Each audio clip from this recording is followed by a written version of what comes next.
నెలలకో ఏడాదికో వద్దని చెప్పేసి మేనేజ్మెంట్ని అడిగి డౌన్ చేయించుకున్నారు పొజిషన్. అప్పుడు మా గుంటూరు ఎడిషన్ ఇన్ఛార్జి గారు దాని అయ్యారు, ఆయన బాగానే ఎంకరేజ్ చేశారు మమ్మల్ని, బాగానే ఉంది. అయితే అప్పుడు నేను అడిగా, ఏం సార్ ఎవడైనా ఉద్యోగం ప్రమోషన్ వస్తే కావాలని కోరుకుంటారు కానీ నువ్వు వద్దంటావు ఏంటి సార్ మీరు అన్నారు.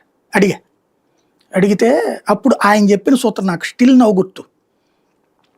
ఏంటంటే ఇది ప్రైవేటు కంపెనీలు సాయి, ఈ ఫీల్డ్లో నువ్వు పైకి ఎక్కుతా ఉండాలి, ప్రాబ్లం ఉండదు. ఎందుకు కష్టపడేవాడికి, మనలాంటి వాళ్ళకి కష్టపడే వాళ్ళకి అది లైఫ్, ఎక్కుతా ఉంటాం. ఎక్కేసి కూర్చున్నాం అనుకో ఒక కంఫర్ట్ లెవెల్ అని మనం అనుకుంటాం.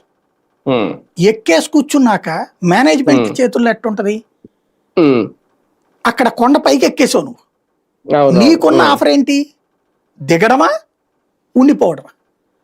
ఉండిపోతే స్టాగ్నేషన్ పీరియడ్, దిగడం అంటే కష్టం. అదే ముందే దిగిపోయాం అనుకో, మనం ఆ దాంట్లో లేవనుకో, ఆ దీంట్లో టెన్షన్ లేదు, బయటకు పోవడం అనే పరిస్థితి ఉండదు, కంఫర్ట్గా ఉండొచ్చు అని చెప్పారు. నేను ఇప్పుడు సరే ఆయన ఆ భాష అట్లా చెప్పినా నేనేంటి, సమాజంలో ఎదుగుదల అనేది లేకపోతే ఎట్లాగా, నువ్వెప్పుడు అంతేనా అనే మాట ఉంటుంది. అందుకని ఫస్ట్ స్ట్రింగర్గా చేసిన వాడిని, ఒక ఏరియా డేట్ లైన్ స్ట్రింగర్గా చేసిన వాడిని, తర్వాత 5 డేట్ లైన్లు చేశా, 5 ఒకేసారి. అట్లాగే అది